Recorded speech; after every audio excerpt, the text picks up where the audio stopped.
నెల్లూరు నుండి జాన్ రత్నాకర్ అన్న గారు మనకు దైవ వర్తమానం అందిస్తుండగా దైవ సేవకులు అనేక చోట్ల ఆంధ్రాలో, తెలంగాణలో ఇంకా పలు చోట్ల దైవదాసులు చక్కగా వాడబడుతూ ఉంటుండగా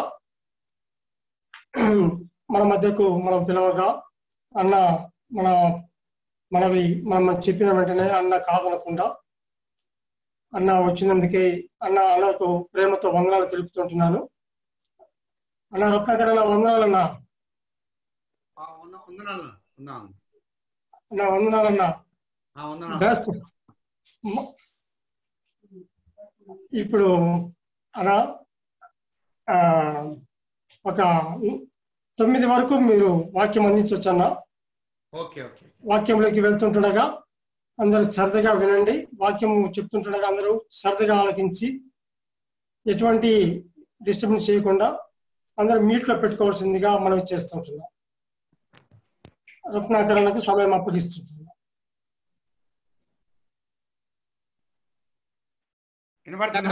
ఇప్పుడు వినిపిస్తుంది అన్న. ఓకే.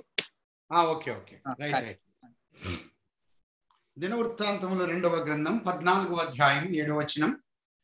అతడు యూదా వారికి ఇలాగున ప్రకటన చేశాను, మన దేవుడైన యెహోవాను మనం ఆశ్రయించినందున ఆయన మన చుట్టూను నెమ్మది కలుగజేసి ఉన్నాడు. దేశమందు మనము నిరభ్యంతరముగా తిరగవచ్చు.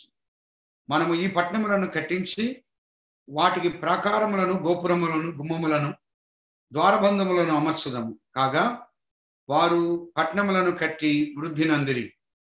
ప్రభు యొక్క వాక్యమును దీవించి మనకు అందించునుగాక. ఈ దినాల్లో ఎక్కువగా యూదా రాజుల గురించి అక్కడక్కడ అందించడం జరిగింది. ఈ రాత్రి యూదా రాజు అయినటువంటి ఆసా గురించి.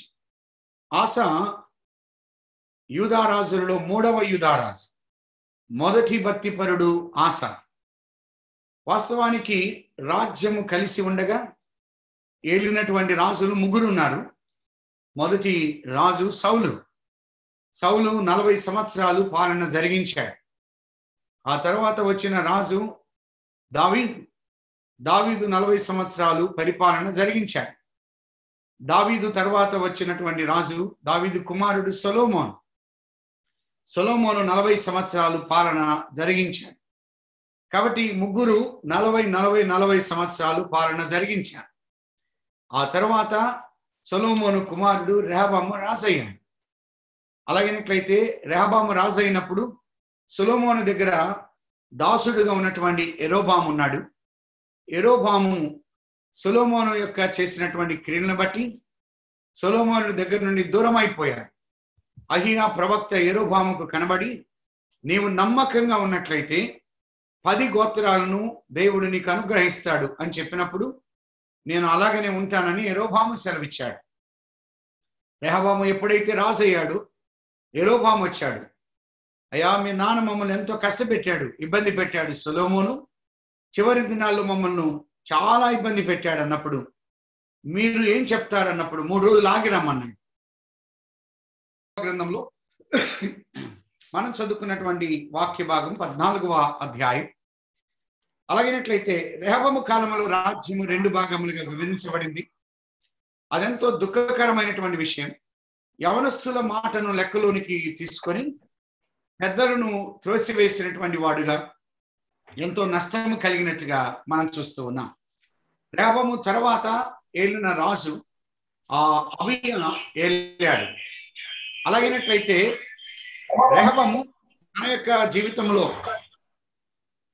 రాజ్యము 2 భాగాలు విభజించడానికి కారకుడుగా మారిపోయాడు.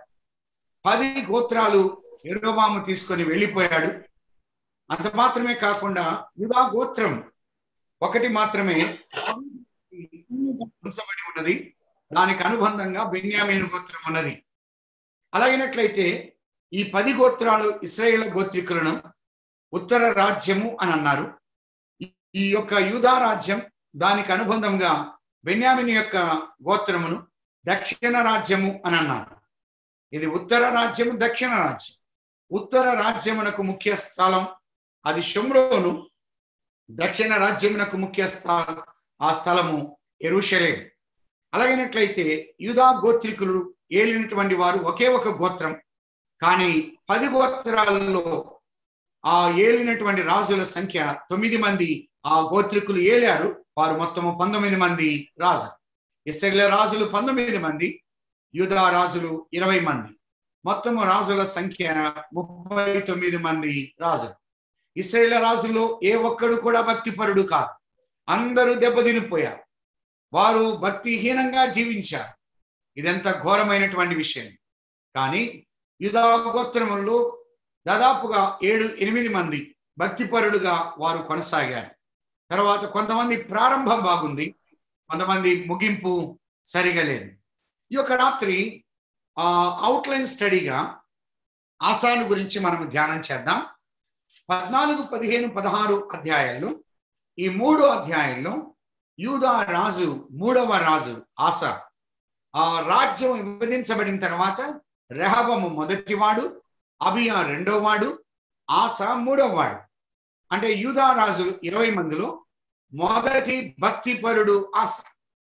మొదటి భక్తిపరుడు. తన యొక్క ప్రారంభం బాగుంది, ముగింపు సరిగా లేదు. అందుకే కార్యారంభము కంటే కార్యాంతము మేలు అని అన్నాడు. ఆరంభము కన్నా ముగింపు అనేది, అందుకే నా అంతము ఎట్లుండున్నది నాకు తెలుపుమని భక్తుడు అన్నాడు. ఆంధ్రుల గురించి ఒక మాట ఉంది. ఆంధ్రులు ఆరంభ సూర్యులు అని అంటారు. ప్రతి దాంట్లో ఏలు పెడతారు కానీ దేన్ని కూడా ప్రారంభించలేరు, కొన్నిసార్లు ముగించలేము అని అంటారు. కానీ మన ప్రారంభం, మన ముగింపు ఎలా ఉన్నాయి అనేది మనం ఆలోచన చేసుకోవాలి. సంఘాలు ప్రారంభించడం సులువే కానీ దాన్ని కొనసాగించడం అనేది చాలా కష్టం. కొన్ని ప్రారంభం బాగుంటుంది.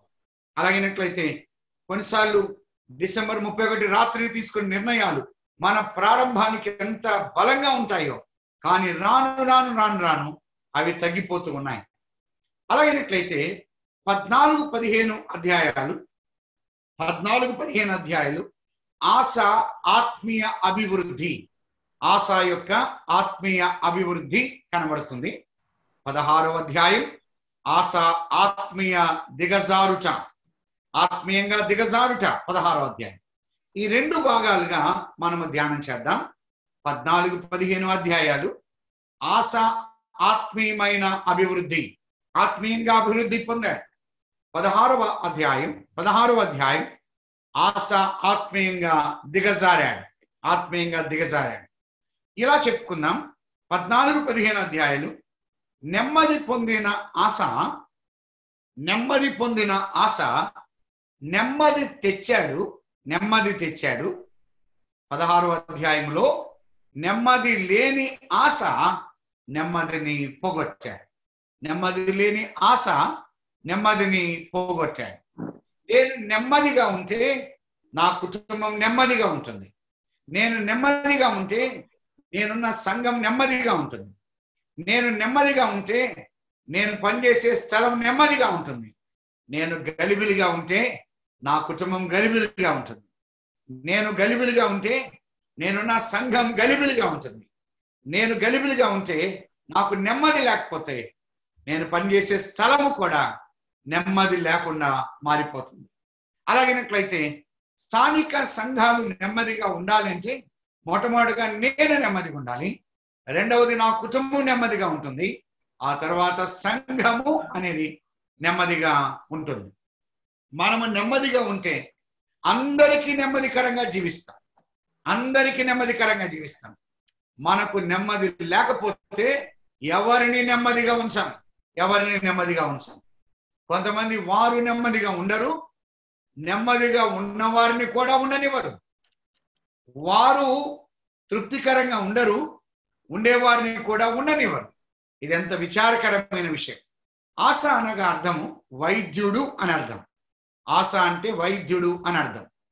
బాగుగా పాలన చేసిన రాజులలో, యూదా రాజుల్లో మొదటి భక్తిపరుడుగా ఆశ ఉన్నాడు. ప్రియులారా, ఏలిన కాలం 41 సంవత్సరాలు రాజ్య పరిపాలన జరిగించాడు. 41 సంవత్సరాలు రాజ్య పరిపాలన జరిగించాడు. ఆసాను గురించి రాజులు మొదటి గ్రంథం 15వ అధ్యాయం 8 నుండి 24 వరకు, రాజుల మొదటి గ్రంథం 15వ అధ్యాయం 8 నుండి 24 వరకు, దినవృత్తాంతములు 2వ గ్రంథం 14, 15, 16 ఈ 3 అధ్యాయాల్లో వ్రాయబడి ఉన్నది. మంచిది. 14వ అధ్యాయంలో మనము కొన్ని విషయాలు మనం ఆలోచన చేద్దాం.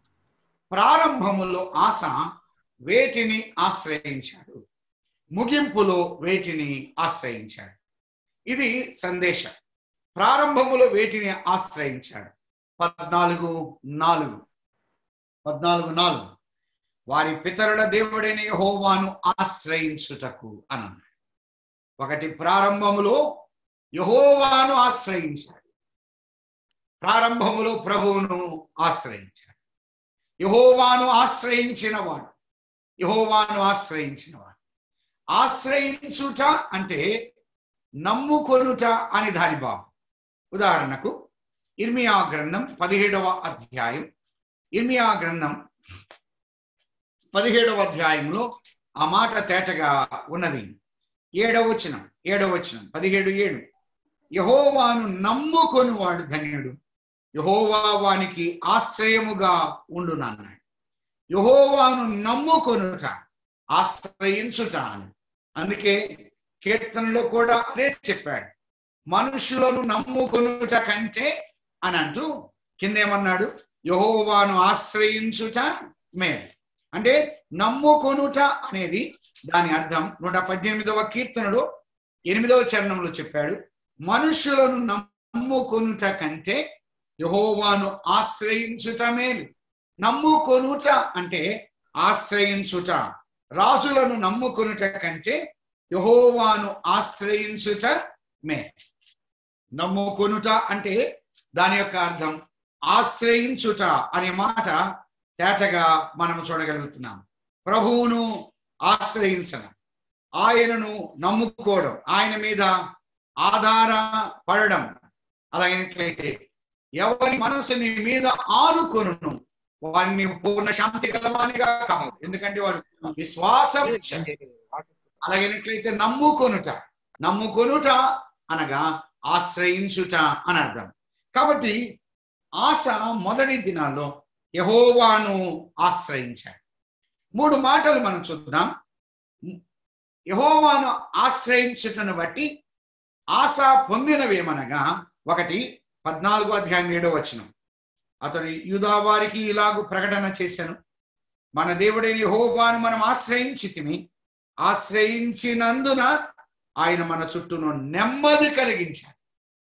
ఆశ్రయిస్తే 1 నెమ్మది అని అన్నాడు. 6వ వచనం ముగింపులో అన్నాడు, యెహోవా తనకి విశ్రాంతి అన్నాడు.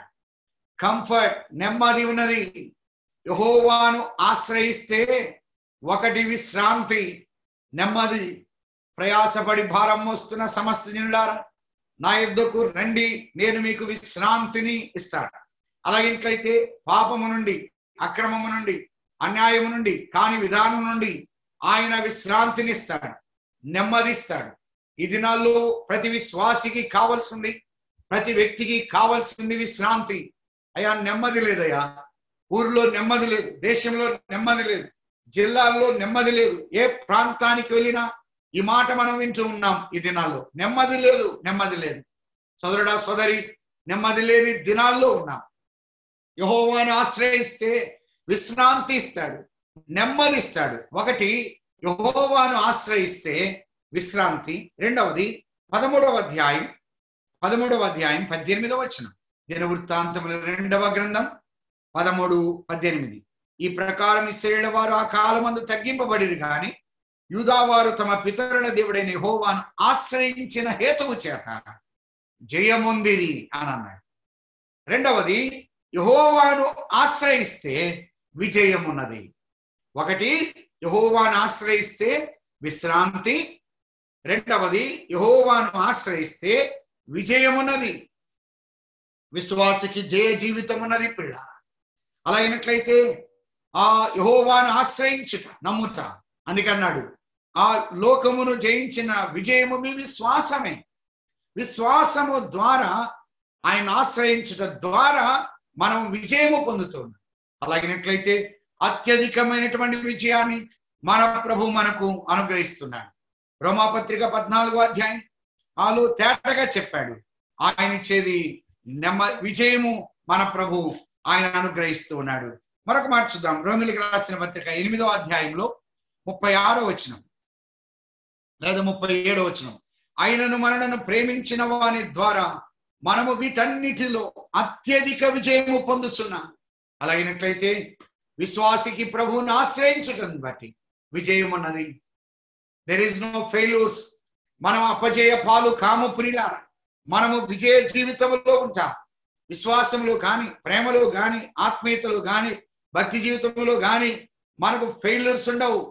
మనము సరిగా ప్రభువును ఆశ్రయిస్తే ఫెయిల్యూర్స్ ఉండవు. ప్రభు మీద సరైన రీతిగా డిపెండ్ కాకపోతే, ఆధారపడకపోతే చాలాసార్లు ఫెయిల్ అయిపోతాం, అపజయ పాలైపోతాం. ఒకటి, యెహోవాను ఆశ్రయించుటను బట్టి విశ్రాంతి, నెమ్మది పొందుతాం. బయట ఎన్ని గలిబిలైనా ఉండొచ్చు, హృదయంలో కంఫర్ట్ ఉంటుంది, నెమ్మది ఉంటుంది. బయట ఎంత ఆందోళనకరమైన ఉండొచ్చు, హృదయంలో విశ్రాంతి ఉంటుంది.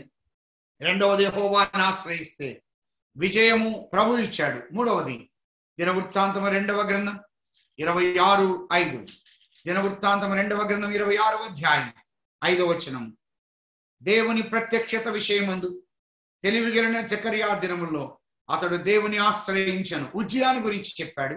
అతడు యెహోవాను ఆశ్రయించినంత కాలము దేవుడు అతన్ని వర్ధిల్ల చేసింది. మూడవది, యెహోవాను ఆశ్రయిస్తే మనం వర్ధిల్లుతాం, మనము అభివృద్ధి పొందుతాం. ఈ 3 విషయాలు గుర్తుపెట్టుకుందాం. ఆయనను ఆశ్రయించాడు, యెహోవాను ఆశ్రయించి ఆసా విశ్రాంతి పొందాడు. 6వ వచనంలో యెహోవా అతని విశ్రాంతి దయచేసి ఉండగా అతడు యూదా దేశమందు ప్రాకారముల పట్టణములను కట్టించను. సంఘాల్లో విశ్రాంతి ఉంటే, నెమ్మది ఉంటే కట్టబడతాయి.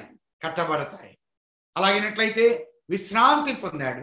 రెండవది, యెహోవాను ఆశ్రయించి విజయం ఉన్నది. ఆస ఎవరి మీద విజయం పొందాడు?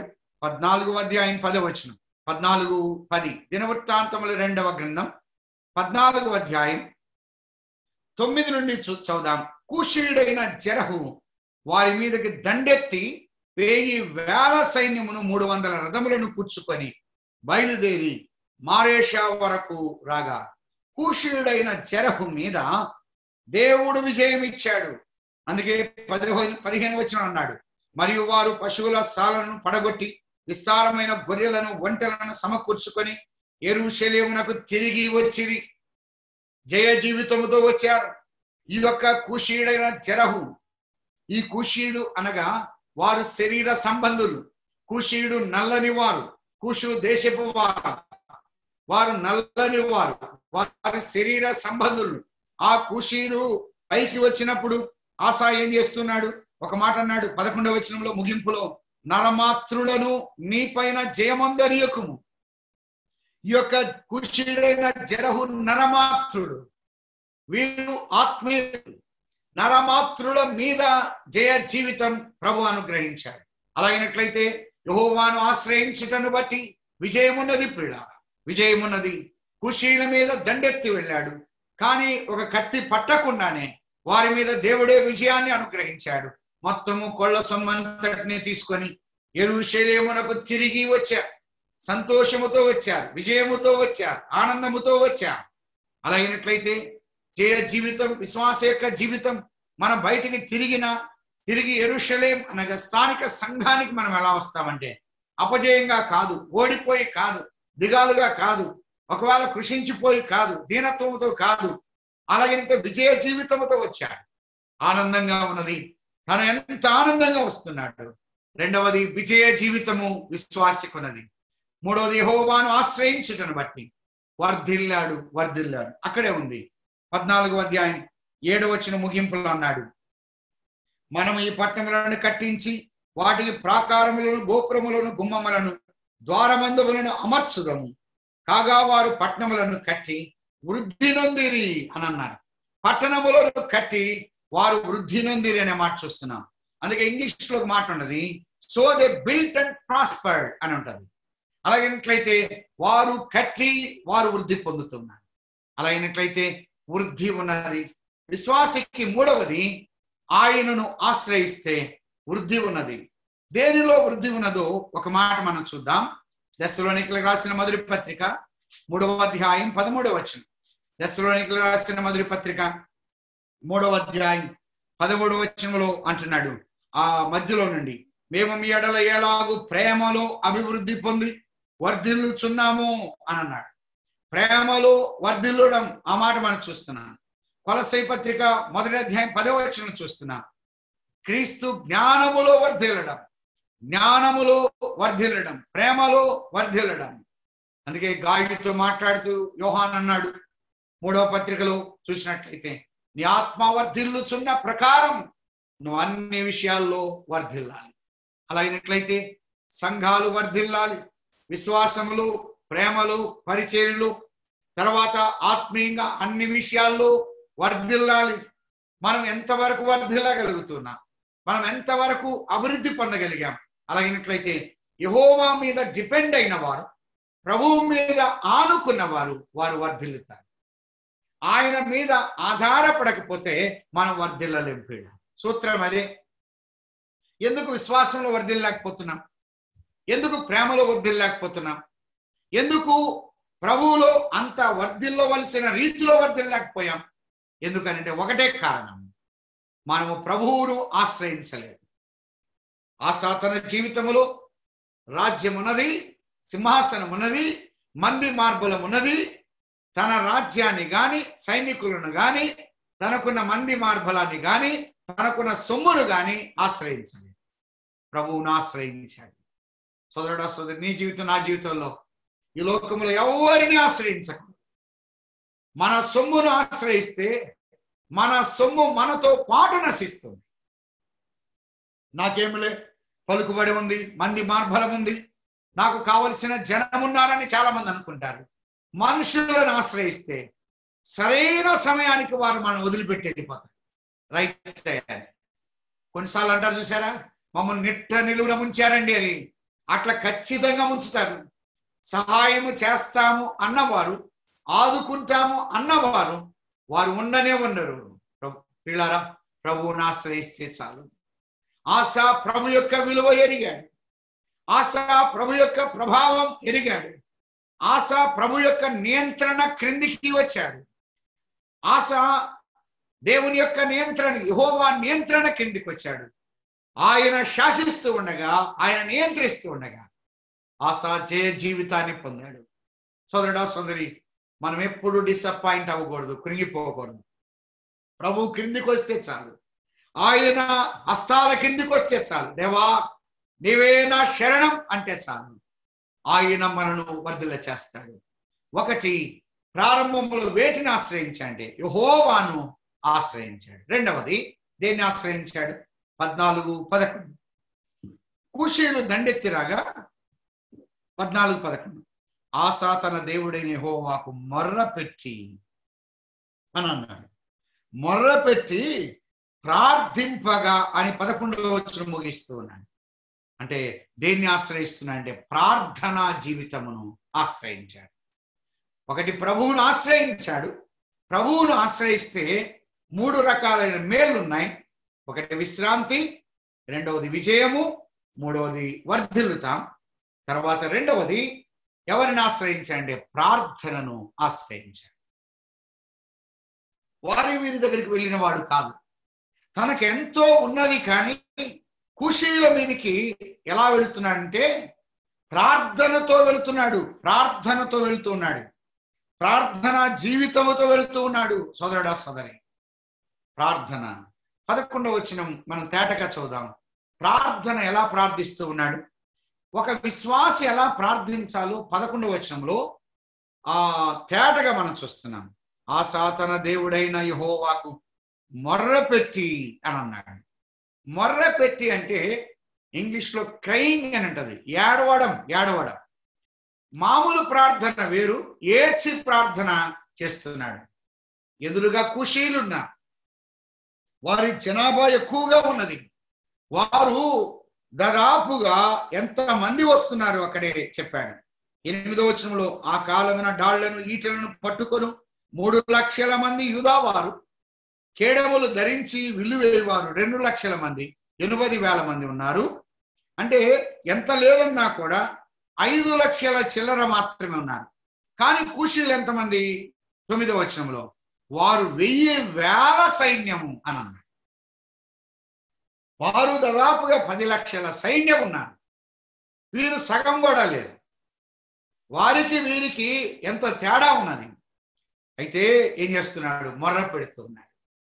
సోదరుడా సోదరి, మన ముందు ఉన్నవి భయంకరంగా కావచ్చు, మనకు తక్కువ ఉండొచ్చు, మనకు సపోర్ట్, మన బంధువులు సరైన సహకరించకపోవచ్చు, కొన్నిసార్లు పిల్లలు సరిగా చూడకపోవచ్చు, కొన్నిసార్లు తల్లిదండ్రులు పట్టించుకోకపోవచ్చు, కొన్ని కుటుంబాల్లో భార్య భర్త ఏ మాత్రము సహకారం అందించకపోవచ్చు. కానీ ప్రభు ఉన్నాడు. ఆశ తనకున్న సైన్యం మీద ఆధారపడలేదు, ప్రార్థన చేస్తూ ఉన్నాడు.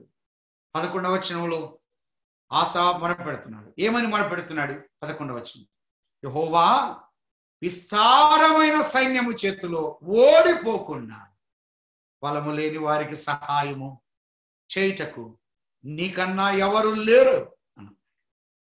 అయ్యా మేము బలము లేని. విశ్వాస ఎప్పుడైనా ప్రార్థన చేసేటప్పుడు మాకు అది ఉంది ఇది ఉందని చెప్పి ఎప్పుడు చేయకూడదు. పరిసైడి ప్రార్థనకు సుంకరి ప్రార్థనకు అదే తేడా. పరిసైడ్ అన్నాడు నాకు అన్నీ ఉన్నాయంటున్నాడు, నేను ఇంత ఇచ్చాను అంటున్నాడు.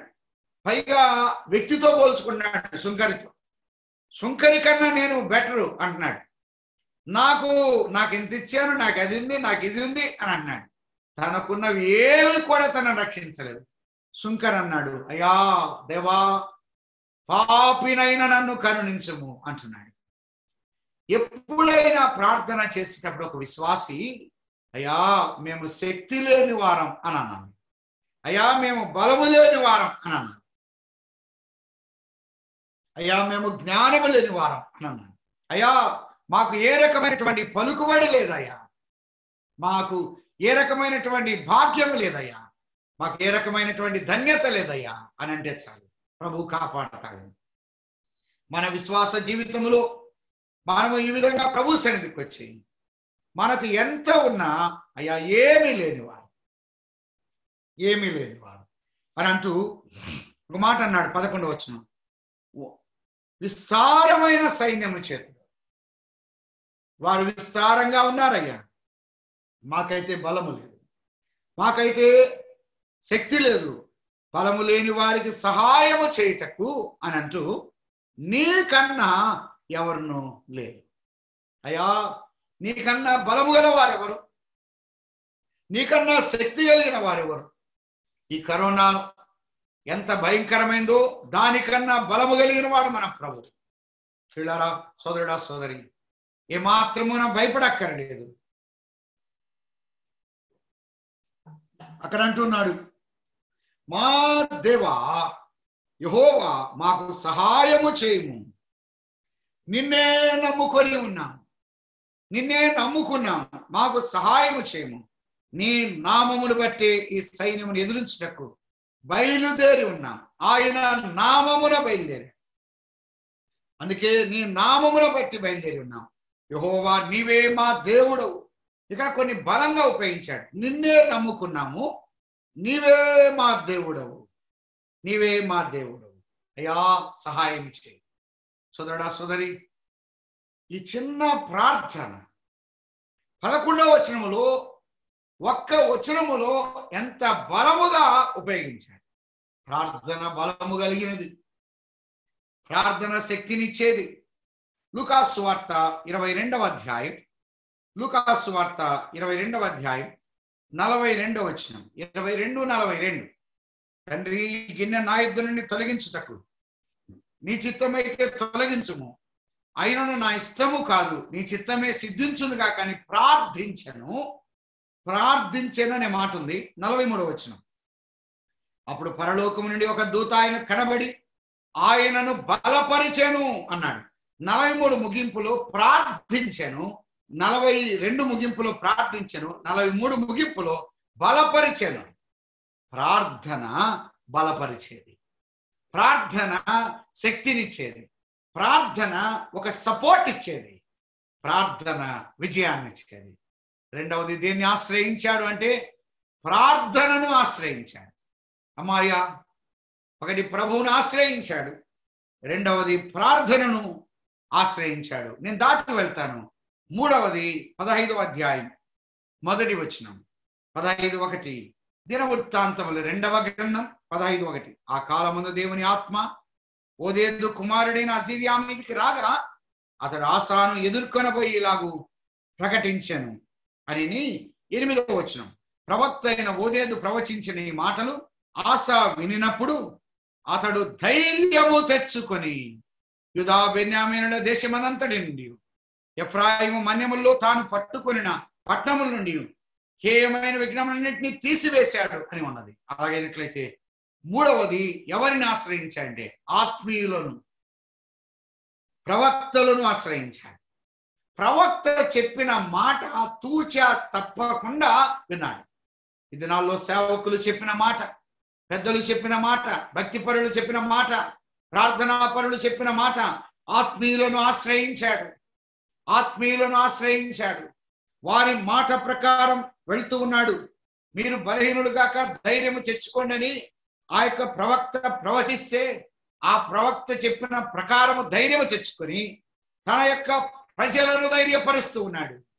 ఒక నాయకుడు ధైర్యపరిచేవాడు, ఒక నాయకుడు నిబ్బరపరిచేవాడు, ఒక నాయకుడు కృంగిపోయిన వారిని నిలబెట్టేవాడు. సోదరుడా సోదరి, ఈ రాజు ఆత్మీయులు చెప్పిన మాట, ప్రవక్తలు చెప్పిన మాట, సేవకులు చెప్పిన మాట, పెద్దలు చెప్పిన మాట ఉల్లంఘించిన వాడు కాదు, త్రోసివేసిన వాడు కాదు, విస్మరించిన వాడు కాదు. సోదరుడా సోదరి, సేవకులు చెప్పినా పెద్దలు చెప్పినా ఎవరైనా నీకు నాకు చెప్తే మనం వాటిని విస్మరించకూడదు. ఆత్మీయులను ఆశ్రయించాడు. అక్కడే 15వ అధ్యాయం 18వ వచనం 15-18 తన తండ్రి ప్రతిష్ఠించినట్టు తాను ప్రతిష్ఠించినట్టు వెండిని బంగారమును ఉపకరణములను అతడు తీసుకొని దేవుని మందిరం ముందు ఉంచాను అన్నాడు. అక్కడ 4వ చూస్తున్నాం, దేవుని మందిరమును ఆశ్రయించాడు, సంఘమును ఆశ్రయించిన వాడు. సోదరుడా సోదరి, సంఘము మనమున్న స్థానిక సంఘాన్ని ఆశ్రయించాలి. స్థానిక సంఘ సహవాసం బలాన్నిస్తుంది. స్థానిక సంఘ ప్రార్థన బలాన్నిస్తుంది. స్థానిక సంఘం యొక్క ఆ సహవాసమే నీ జీవితం నా జీవితంలో బలాన్ని ఇచ్చేది. అలాగైనట్లయితే తాను సంఘ సహవాసాన్ని ఆశ్రయించాడు. We are not visitors in assembly. సంఘానికి ఏదో దర్శకులుగా అతిథులుగా రాకూడదు. మనము ఒకవేళ ఈ దినాల్లో కొంత కష్టంగా ఉంది కాబట్టి మందిరాలు తెరవబడిన తర్వాత ప్రతి విశ్వాసి సంఘ సహవాసాన్ని ఎక్కువగా ప్రేమించాలి. బయట కూడికలు కాదు. కొంతమంది బయటకు మాత్రం ఎక్కువగా ప్రేమిస్తారు, అటెండ్ అవుతారు, కానీ సంఘ సహవాసానికి అటెండ్ కాదు. సంఘ సహవాసాన్ని ప్రేమించాలి. నీవు నా స్థానిక సంఘాన్ని ఎక్కువగా ఎంచాలి, ప్రాధాన్యత ఇవ్వాలి. స్థానిక సంఘాన్ని విస్మరించకూడదు.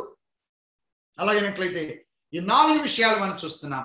1 యెహోవాను ఆశ్రయించాడు, 2వది ప్రార్థనా జీవితాన్ని ఆశ్రయించాడు, 3వది ఆత్మీయులను ఆశ్రయించాడు, 4వది సంఘాన్ని మందిరాన్ని ఆశ్రయించాడు.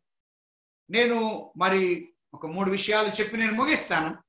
ముగింపులో వేటిని ఆశ్రయించాడు, ముగింపులో వేటిని ఆశ్రయించాడు అది చెప్పి నేను ముగిస్తాను. 16వ అధ్యాయం మొదటి 2 వచనాలు 16:1-2 ఆసా ఏలుబడియందు 36వ సంవత్సరమున ఇశ్రాయేలు రాజైన బయషా యూదా వారి మీద దండెత్తి బయలుదేరి యూదా రాజైన ఆసా యుద్ధకు రాగా తాకపోకలు జరగకున్నట్టు రామాను కట్టింపగా ఆసా యెహోవా మందిరమందును రాజనగరనందును ఉన్న బొక్కసములోని వెండి బంగారములను తీసి అని అన్నాడు. ఇక్కడ మనం చూసినట్లయితే ఇశ్రాయేలు రాజైన బయషా యుద్ధానికి వస్తూ ఉన్నాడు. యుద్ధానికి వస్తూ వారి మధ్య రాకపోకలు రాకుండా ఆ రామ అనే దాన్ని కట్టించాడు. కట్టించినప్పుడు ఇతను ఏం చేస్తున్నాడంటే ఆసా యెహోవా మందిరమందును రాజనగరంలో ఉన్న బొక్కసములను వెండి బంగారం తీసి దమస్కులో నివాసము చేసి సిరియా రాజు దగ్గరకు పంపుతున్నాడు బెన్హదద్. ఒకటి సొమ్మును ఆశ్రయించాడు. మందిరములో ఉన్న బొక్కసములో ఉన్న సొమ్ము, మందిరమందును రాజనగరనందు బొక్కసములో ఉన్న సొమ్ము, ఖజానాలో ఉన్న సొమ్ము, మందిరములో ఉన్న సొమ్ము లంచానికి ఉపయోగిస్తున్నాడు. సిరియా రాజుకు బెన్హదదుకు పంపి, అయ్యా ఈ సొమ్ము పంపిస్తాను, ఇశ్రాయేల్ రాజు అయినటువంటి బయషా నా మీదకి యుద్ధానికి వస్తున్నాడు అని సొమ్ము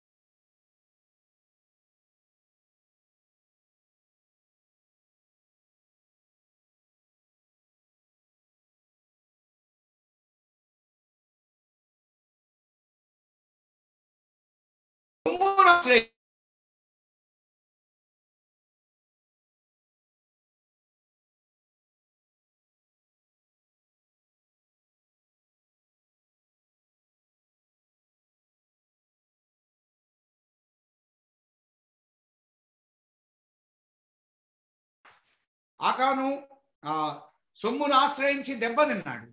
అదే సమయంలో ఆ గెహాజీ సొమ్మును ఆశ్రయించి దెబ్బతిన్నాడు.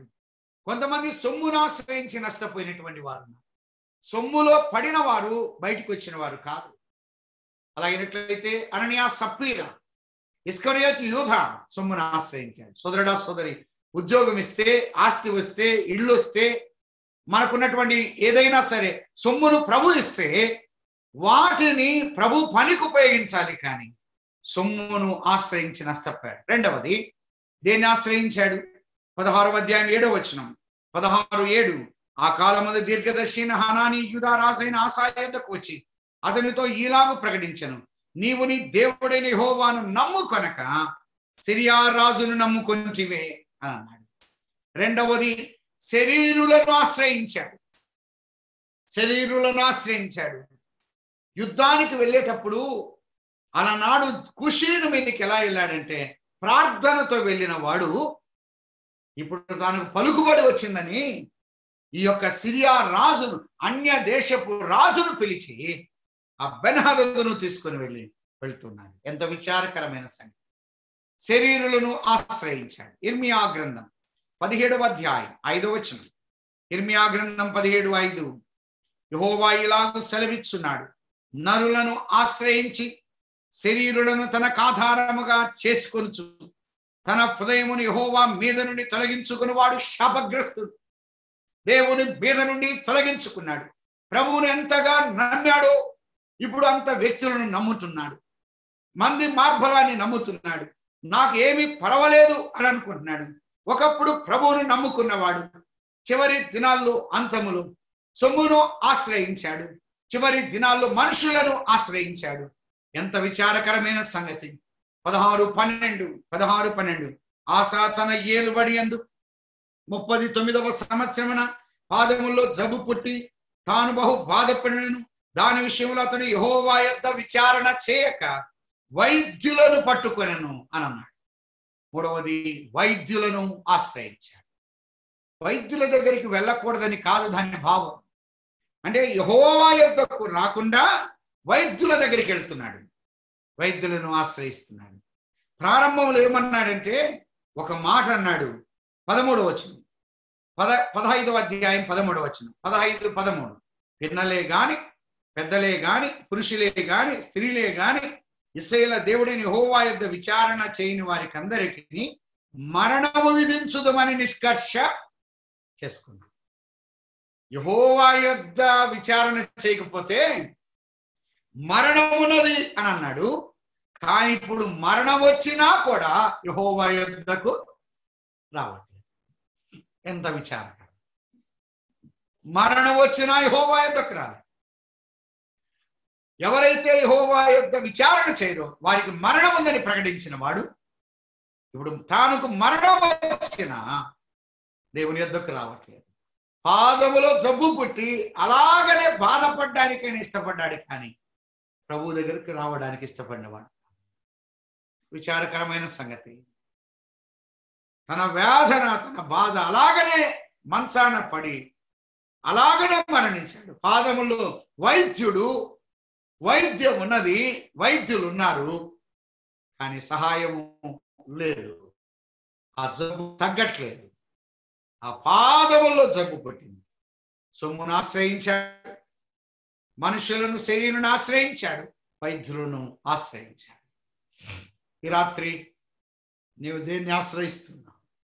మానవుడు పాపమును ఆశ్రయించాడు, మానవుడు అక్రమాన్ని ఆశ్రయిస్తున్నాడు, మానవుడు అన్యాయాన్ని ఆశ్రయిస్తున్నాడు, మానవుడు కాని వాటిని ఆశ్రయిస్తున్నాడు.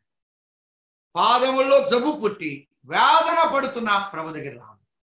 చాలా మంది జీవితాల్లో పాపముతోనే ముగిస్తున్నారు, అక్రమంతోనే ముగిస్తున్నారు, అలాగనే ముగిస్తున్నారు. అందుకే అనేక మందిని బాధపరిచాడు. 10వ వచనంలో 16-10లో అనేకులను బాధపరిచాడు. ఆ మాట మనం చూస్తున్నాం. 12వ వచనంలో తాను బహుబాధ పడ్డాడు. ఏది విత్తుతామో అదే వస్తాం. అనేకులను బాధపరిచాడు, బహుబాధపడ్డాడు. బాధపడ్డానికైనా ఇష్టపడ్డాడు, కానీ ప్రభు దగ్గరికి రావడానికి ఇష్టపడ్డాడు. ఈ రాత్రి పాపముతో బాధపడడానికైనా ఇష్టపడుతున్నావా? పాపముతో కలిసి సహవాసం చేయడానికి ఇష్టపడుతున్నావా? పాపములో ఆనందించడానికి ఇష్టపడుతున్నావా? పాపములో సంతోషించడానికి ఇష్టపడుతున్నావా?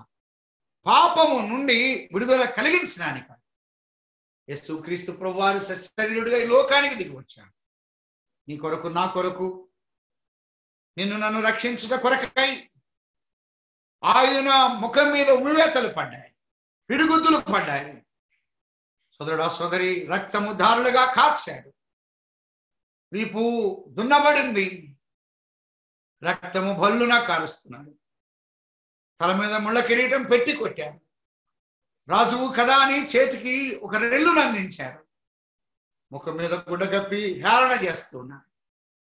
యెరూషలేము వీధుల్లో ఏడవబడ్డాడు. 2 చేతులు 2 పాదముల్లో పొడవైన మేకులు దిగ్గొట్టాడు. ఒక గుంటతో సిలువమానుడు గుంటలో దించగా ఎముకలు స్థానము తప్పాయి. ఆకాశములకు భూమికి మధ్యన వేలాడుతున్నాడు. నిన్ను నన్ను రక్షించుట కొరకై, మనం ఆయన ఆశ్రయించుట కొరకై, నిజంగా కల్వరి శిలువలో ప్రేమ కలిగిన వాడు రక్తమును ధారలుగా కార్చాడు. ఒక దొంగతనాన్ని ఆశ్రయించి చివరికి ప్రభువును ఆశ్రయించాడు. యేసు, నీ రాజ్యముతో వచ్చినప్పుడు నన్ను జ్ఞాపకం చేసుకున్నాను.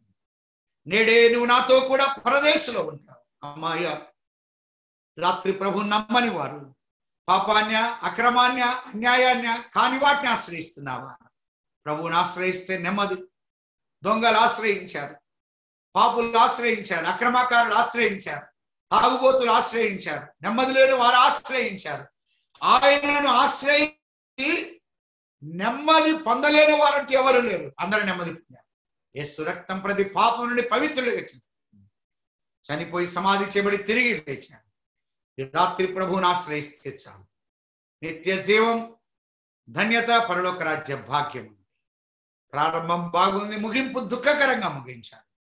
మన అంతము ఎట్లున్నది మనం జాగ్రత్త పడదాం. నమ్మని వారు యేసు ప్రభు అని నీ నోటితో ఒప్పుకొని, దేవుడు మృతుల్లో ఆయన లేపనని హృదయమందు విశ్వసించాడు, నీవు రక్షించబడతావు. దేవుడి మాటలు దీవించును గాక. పరిశుద్ధాత్మ దేవుడు సహాయము చేయను. Sorry for the interruption.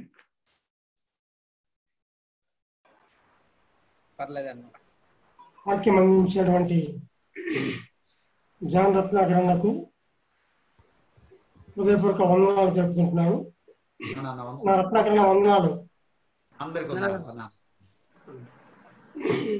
చక్కటి వర్తమానం అందించినటువంటి దైవదాసులకు మరొకసారి వందనాలు తెలుపుతుంటున్నాను.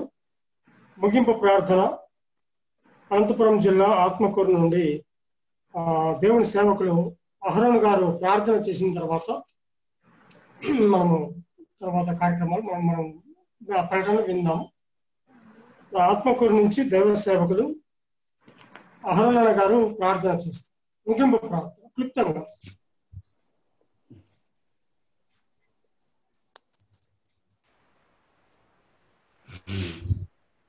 అలా మ్యూట్ తీసుకోండి అన్న.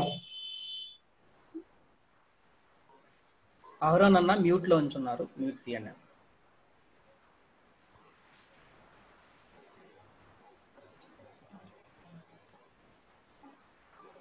అహరోన్ అన్న మ్యూట్ తీయండి అన్న. స్తోత్రములు చెల్లిస్తున్నాం. విదాసుని బలపరిచి మా ప్రభువా, గ్రంథంలో నుంచి మా తండ్రి 14-16 అధ్యాయంలో ప్రభువా, ఆశా యొక్క మా తండ్రి ప్రభువా, ఆ యొక్క వ్యక్తి జీవితంలో ప్రారంభం యొక్క జీవితము, ముగింపు యొక్క జీవితం ఎలా ఉన్నదో మా తండ్రి మీరు నాకు వినిపించిన విధానం బట్టి స్తోత్రములు చెల్లిస్తున్నాం. అవును మా ప్రభువా, ఈనాడు మా తండ్రి నిన్ను నమ్ముకొని నిన్ను ఆశ్రయించుట ఎంతో మా తండ్రి ఎంత మేలుందో మేము చూస్తున్నాం ప్రభువా. నిన్ను ఆశ్రయించిన వారికి మాత్రం జయమని మా ప్రభువానికి వందనాలు సమర్పిస్తుంటున్నాం.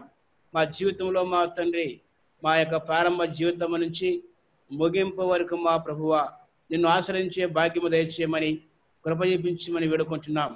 శరీరులు కానీ వైద్యులు కానీ ఇంకా మా ప్రభు దేనినైనా ప్రభు ఆశ్రయించకుండా నిన్ను ఆశ్రయించి నీ కొరకై ప్రభు ఈ లోకంలో జీవించుటకు సహాయం చేసి కృప చూపించమని మీ నామమునికై మహిమ ఘనత ప్రభావాలు పొందమని వేడుకుంటూ మీ నామాన్ని స్తుతిస్తూ ఈ జూమ్ మీటింగ్లో మా ప్రభువా పాల్గొని ప్రత్యేక కుటుంబమును దీవించి బలపరచమని నీ రాజ్య వ్యాప్తి కొరకై జీవించుటకు సహాయం చేయమని ప్రార్థిస్తూ మీ నామాన్ని ఘనపరుస్తూ యేసుక్రీస్తు ప్రభువు నామమున ప్రార్థించి వేడుకుంటున్నాము తండ్రి, ఆమేన్. ప్రార్థన చేసినటువంటి అహరోనుకు వందనాలు. ఓవర్ టు శ్రీకాంత్ అన్న. ఓవర్ టు శ్రీకాంత్ అన్న. ఓకే అన్న, థ్యాంక్స్ అమెల్ జాన్ అన్న. చేరువచ్చిన అందరికీ మరొకసారి నా హృదయపూర్వక వందనాలు.